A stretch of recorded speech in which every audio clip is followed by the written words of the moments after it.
Now, UN representatives are calling it, quote, a brutal reminder of the spiraling impacts of the climate crisis. A so-called heat dome is driving temperatures around Europe into record-breaking territory. France and Britain have already linked several deaths to the heat wave, and experts are warning it could just be a taste of what's to come. From Paris to Milan, Europeans are doing whatever they can to stay cool and keep hydrated as a so-called heat dome bakes the continent. With temperatures topping 35 degrees in some places, the record-breaking May temperatures were an excuse to start the swimming season early, like here in Western Germany. But experts warn that the rising mercury is putting lives at risk. Here in the UK, farmers say the unpredictable weather is making it harder to put food on the table. When you're trying to plant crops that you're planting once a year, you need a period of sustainable weather to enable that crop to grow, and that's becoming more difficult. As the UK notched up its hottest day on record, experts say it's still too early to say if this weather is here to stay, but they are certain of what's driving the change. But what we do know is that whether heatwave events are becoming more frequent or more intense, the underlying temperatures, because of human-caused warming, are becoming hotter, and that means that when these heat waves do occur, they are more intense and more dangerous. And those dangers aren't just academic. Here in France, at least 7 deaths have been linked to the weather. And that number could rise as the government assesses the fallout from what's likely just the first heat wave of the year. And Paris correspondent Lisa Lewis is standing by now with more. So what do we know about the heat-related deaths in France in particular? Well, the 7 people died, according to the government, directly or indirectly linked to the hot weather. 2 of them were participating in amateur sports competitions in Lyon and here in Paris. And then 5 people drowned because they got taken away by rip currents when they were swimming in lakes or in rivers. The authorities have underlined that for now there are not enough swimming guards in place. This is very early. Authorities weren't expecting that heat wave in May. It's actually the hottest day registered in French history. That was yesterday here in France in May.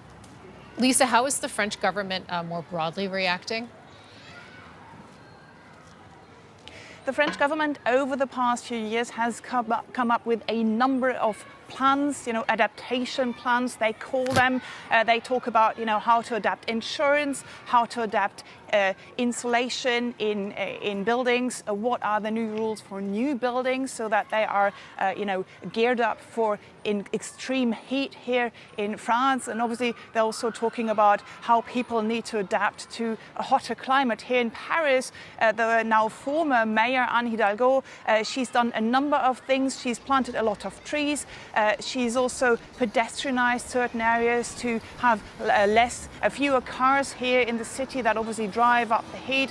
She's also installed water fountains and these fogging machines. You walk through and you get a little bit of wet fog in your face. And she's also opened public parks until midnight. That's actually the current mayor who has done that over the past, since a few days ago. He said we can spend more time in parks like these because trees obviously cool down the air by several degrees. And this record-breaking heat is being linked to the climate crisis. Tell us more about that. Well, climate scientific scientists, they say that this is quite unusual for May, but they're not surprised that this can happen here in France. Obviously, climate change means that there will be more extreme weather phenomena and periods like these, either extreme cold or extreme heat. And so people are saying this is really linked to what might be coming, and we really need to adapt to such hot weather because such hot weather periods could happen more often in the future. Lisa, how are people coping? Well, you try to adapt, to drink a lot of water, you walk more slowly to bring down the temperature, you get out of your flat like myself. I live on the 5th floor just under the roof, so I try to get out in one of the parks from time to time, and then you come up, if you can, with energy efficient cooling systems. And for you personally, I mean, you mentioned, and we can see your fan there as well. How are you coping? I really need it now. Well, this is what I try to do. You know, you really try to keep, for example, the windows open at night. You hang up wet cloths actually next on the windows, so that cools down the air. And also during the day, you try to leave your room. The town hall here, the city authorities have opened a number of public buildings where you can go and cool down. They've also, come up with so-called patrols to check on the elderly to see if they're doing well. So people who, go and visit them, and then if needed, take them to a place where it's less hot, because obviously this is very dangerous for your health, especially if you're elderly and if you have an underlying health condition. So the authorities are really trying to pay attention to these people. DW correspondent Lisa Lewis, thank you. Well, I'm joined now by Peter Thorne. He's a professor at Maynooth University in Ireland, a country that is usually rather cooler than warmer this time of year. The professor's specialty is climate research. Professor Thorne, it's good to have you with us. You have called this heat, and I'm quoting you here, mind-bogglingly crazy. Why is it that way? Well, we've had records for Europe for the last century plus. And if you have records for a century plus, you expect to break them by fractions of a degree. And across large regions of Europe, we're breaking them by 2, 3, 4, 5 degrees at individual stations, 2, 3 degrees even in individual countries. This is just crazy. And I know that as you say, we're seeing these records being shattered. That in itself is not unusual, but put this in context, if you could, for our viewers. Why is it so significant, what we're seeing right now, from a climate scientific point of view? What we're seeing right now is the inevitable consequence of 2 centuries of emitting heat-trapping gases into the atmosphere, sadly. We've known this would happen, maybe not at this ferocity. There's always a bit of weather involved in these, but the underlying fingerprint of our impact upon the climate system is undeniable on these types of event, and they will only become more frequent and more severe with additional climate change. Professor, people will look at what's happening and they'll say, okay, maybe it's climate change or maybe it's just the weather. I mean, how much about what we're seeing right now is connected or is specific to this weather pattern that is taking place? And I'm talking about the heat dome that is positioned over Northern Europe. We've had heat domes throughout the 100+ years we have observed the climate, and none of them have come close at this point in the year to this ferocity, this duration. So we're undoubtedly seeing some aspect of climate change. Now, it will take some time for scientists to actually undertake the formal attribution of this, but my group will be looking in Ireland, and undoubtedly other groups will be looking elsewhere and trying to quantify this. I have no doubt that they will quantify that it has been made much more severe and likely by climate change. I can't put a precise number on it at this point. Professor, we've been covering the climate change story for a long time now, and it seems that the events we're seeing in the last year or two have truly, as you said, they've been accelerating. Has this caught climate scientists somewhat by surprise? I think we're the least surprised people here.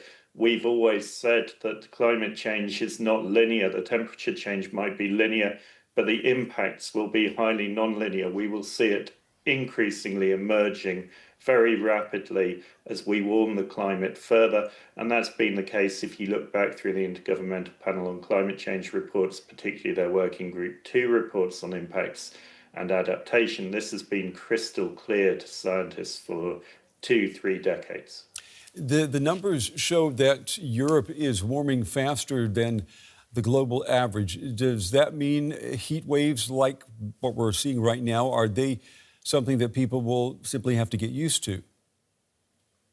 this is the best the climate will be in our lifetimes. It will only get worse from here unless and until we cease emitting greenhouse gases, and that just makes it stop getting worse. It doesn't magically take us back to a nice pre-industrial climate that we have enjoyed for thousands of years. So this is as good as it gets, guys, and it's going to get worse from here. How much worse is down to us.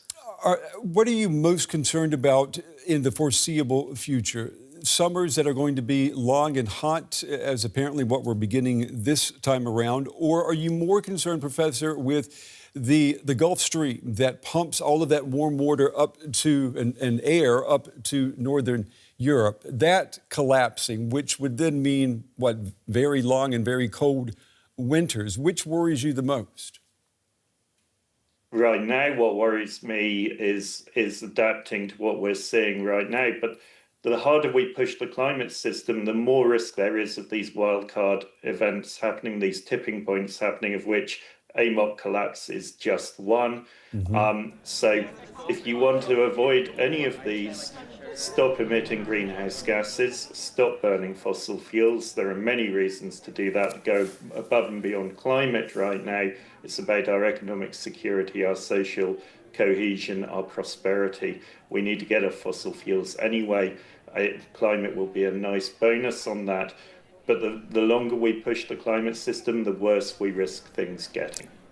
Is it your impression that the powers that be all over the planet are more or less likely to heed the warnings from climate scientists today? I think there are a lot of things going on in the world today that push us anyway towards climate action, and that can only be good. But climate scientists are not being listened to, have not been listened to the extent we should have been since 1990. If we'd taken the actions that have been called for over the last 4 decades, we would not be in the mess we are now economically with our dependency on fossil fuels.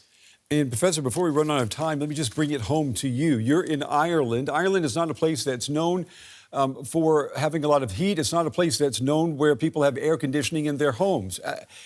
Let me ask you, do you have air conditioning, and how prepared is Ireland for the weather of the future? We don't have air conditioning personally, and very few houses in Ireland would have air conditioning, would even countenance it. We're not prepared. I'm chair of our adaptation committee for our climate council. We have for the past 5 years repeatedly given recommendations to the government, alerted that we're asleep at the wheel of what is coming, and that we need to take more meaningful action to protect our citizens. And if there's one thing governments should be doing, it's protecting their citizens. Professor Thorne, we appreciate you taking the time to join us this evening, sharing your insights. We wish you all the best, and we hope that you can stay cool. Thank you. Thank you.